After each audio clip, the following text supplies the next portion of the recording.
Hello YouTube, Warbles on a lot here. I have got new granny glasses, with which to resume my partial book reading series of One Crowded Hour, biography of Neil Davis, written by Tim Bowden.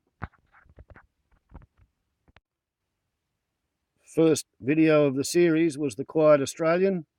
Second and third were the last of the Fun Wars.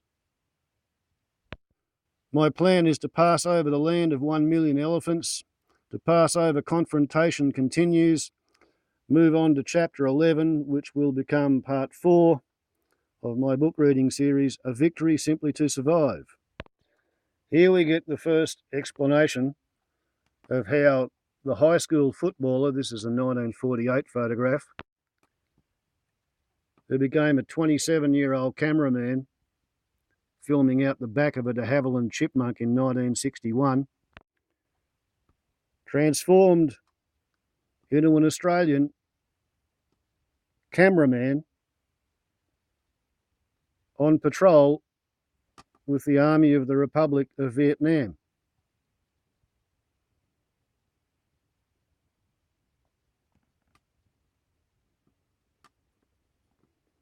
Anyway, here we go. A Victory Simply to Survive. Letter to Aunt Lillian, June 17, 1965, Hotel Caravel, Saigon. The government is taking some very heavy defeats, and for the sake of morale all round, they are falsifying losses and exaggerating communist losses. However, the government has suffered tremendous losses, the worst of the war to date. It always seems possible to write that. I managed to get some exciting film that you should have seen by now. I went with a relieving force by helicopter. They put us down within 20 metres of a Viet Cong held barracks area, and I got some really great shots. However, government losses were extremely heavy, about 1,000 dead, and the town was abandoned, civilians and all. I've had a rather big offer from CBS, Columbia Broadcasting System, the largest and richest radio and TV company in the world. American, of course. They make a tremendous profit, and to work for them is considered the ultimate among cameramen. The money is really good, staggering by Australian standards, but it's by no means certain I'll take it. There are a lot of things in this world more important than money, and a great many things will have to be considered. As I am now with Viz News, I have complete freedom to go where I want, where and when I please to a great extent, and to cover stories the way I feel is best representative of the true situation. Also, I write the scripting material, which gives me great influence over the film I produce. With CBS, I would be a cameraman only. Much easier in many respects, but I'm not sure I want to do just that only. Guess I'll be sorry whichever way I decide. From his earliest days in Vietnam in 1964, Davis determined to film the Vietnam War from the perspective of the South Vietnamese infantrymen. By doing so, he hoped to become familiar with the realities of the war in Vietnam, and although he was often a lone figure, he could give television viewers throughout the world a partial idea of what it was like to be a South Vietnamese soldier. I didn't have strong anti-communist leanings, although a lot of my friends were on the anti-communist side. I just thought the Vietnamese people needed to work it out for themselves, and it was the responsibility of the foreign correspondents, who are allegedly non-aligned and absolutely neutral, to report fairly and accurately.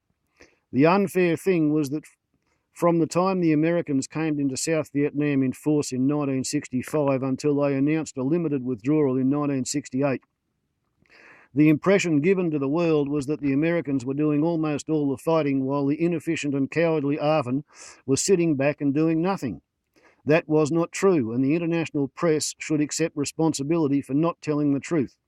It was inaccuracy by omission.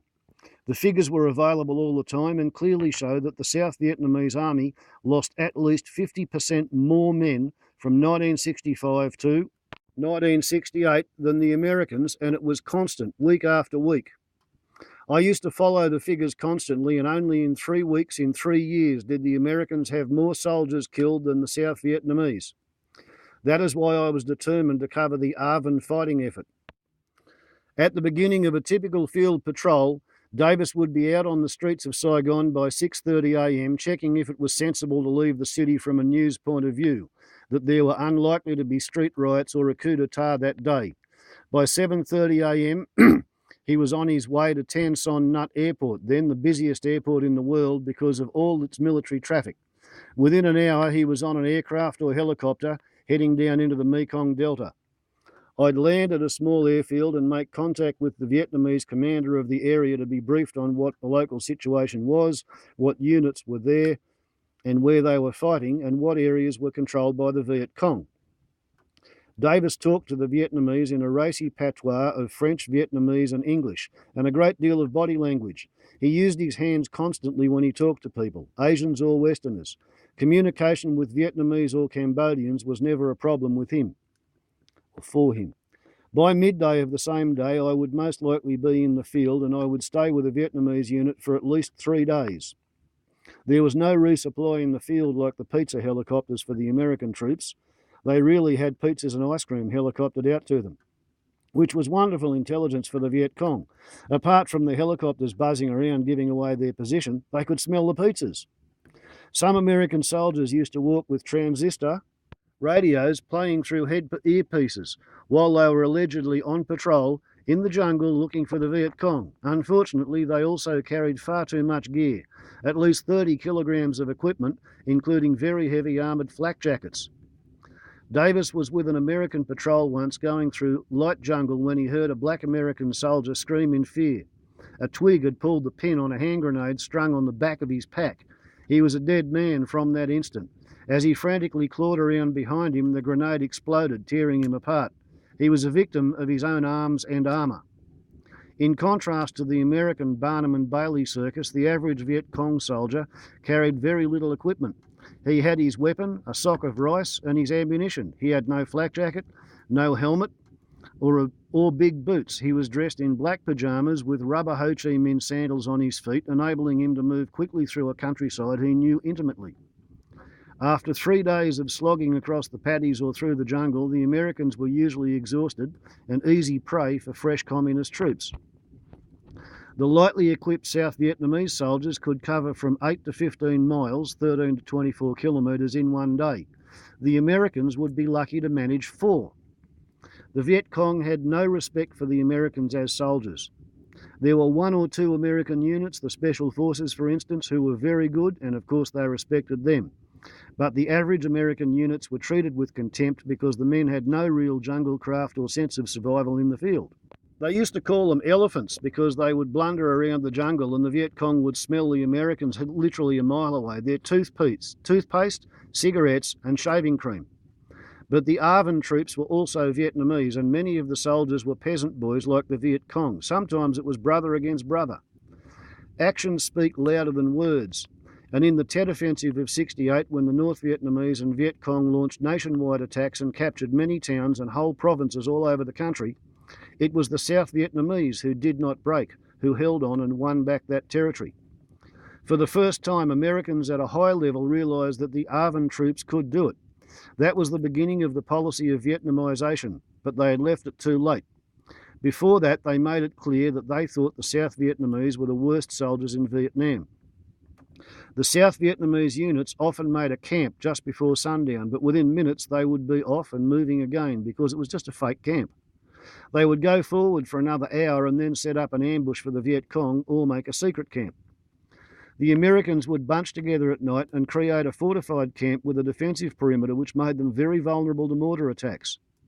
They used to surround themselves with Claymore anti-personnel mines which could be set up to spray thousands of pieces of shrapnel towards an oncoming enemy. It only went in one direction.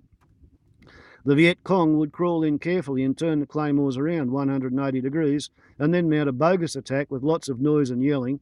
The Americans would often detonate the mines straight back on themselves. The Americans soon cottoned on to that little ploy and put a tiny piece of phosphorus tape on the back of the claymore so they could see it in the dark. Not to be outdone, the VC crawled forward and, as before, gently prized the tape off, turned the mines around anyway. There were other cunning stunts. Spoonerism, stunning cunts. Quite often, American forces would go into a deserted village which would look completely normal, but there might be a plough, a typical two-handled plough, left very close to the track so that the soldiers had to walk around it. If you had 100 soldiers walking by, there would be one who would take hold of the handles of the plough and pretend he was a farmer, and the whole thing would blow up because it was booby-trapped. Or they would walk into a house. Americans like to have little souvenirs. There might be an Asian teapot on the table. The GI would lift it up and it would blow up. This would go on until they had a number of casualties before exchanging a single shot with the communists. Medical evacuation helicopters would be called in, usually to the village square. As the helicopters came in, the breeze created by the rotors would set off hand grenades which were positioned in the trees about 3 or 4 metres up to explode and disable the helicopters or kill and wound the people already waiting in the area below. There were some good American units, and the American soldier could have been just as good as any other soldier if he'd had the opportunity and the training. It wasn't the GI's fault, it was the system. The Special Forces were very good units, but even they were not allowed to do the job they were trained for, which was long-range patrols. They were ordered to train ethnic mountain tribesmen in the Vietnam highlands to intercept North Vietnamese troops and supplies coming down the Ho Chi Minh Trail. Consequently, they were isolated in small base camps and could be ambushed by communist forces, instead of being allowed to roam out as small, efficient fighting forces, which they had been trained to do. In its own way, Neil's ARVN patrol was doing just that, moving deeply into Viet Cong territory and seeking contact. The general American approach was to saturate a target area with blanket bombing and artillery strikes, and sometimes literally bulldoze through with earth-moving equipment. They didn't kill many of the enemy that way, although they did kill a lot of Vietnamese. The Viet Cong were no less sophisticated with booby traps for their own countrymen. Davis learned very early on to tread in the footsteps of the soldiers in front of him. He even tried to avoid brushing the foliage along the track. If he felt any entanglement around his foot or leg, he stopped immediately. It might be a very fine piece of black or green cotton which you could hardly see, but it would set off a booby trap, a mine, surrounded in the trees. Or they might simply dig a pit lined with sharpened and poisoned punji sticks in the same way as they'd trap wild animals. There were other worries, unconnected with hidden engines of war. The jungle concealed its own booby traps, a tiny snake. The crate would come out at night, and great care had to be taken. Its bite was deadly, and the ARVN medical kit had no antidotes. Pythons and boa constrictors were as frightened of the troops as the soldiers were of them, and pretty good country for snakes. And the pythons and boa constrictors stayed well away. Spiders could inflict nasty bites, causing extreme nausea, but were not thought lethal. In the highlands there was bigger game. The area had been famous for tiger hunting before the war. On one occasion, an American soldier was on night guard duty in the highlands and was attacked by a tiger. Maybe he went to sleep. Nobody knows for sure. He swears he didn't go to sleep. But a big tiger managed to approach through the deep jungle, fastened onto his shoulder and began to drag him away. The man screamed blue murder and pounded on the great head of the beast with his fists, and after less than 100 metres, the tiger let him go. Maybe he wasn't as tasty as the tiger thought, but the American survived and his arm was saved, although he was badly lacerated. There were no tigers in the Mekong Delta. Well, that's a relief. But water crossings were an inevitable hazard in that low-lying area. Many of the streams were narrow but deep. Being tall, Davis could usually hold up his camera and sound gear above his head and wade through chest high. Some of the ARVN infantrymen were about 30 centimetres shorter than he was and would actually disappear under the water for several steps, their gear manfully held over their submerged heads. Well, that is what it kind of shows. They were country boys and used to that sort of thing. It was quite a diversion for them. They didn't mind as long as the Viet Cong weren't putting them under fire. Then it was a different matter. And there we be on the upload limit for part 4 of One Crowded Hour, the partial book reading. Back soon with part 5, second part of A Victory Simply to Survive.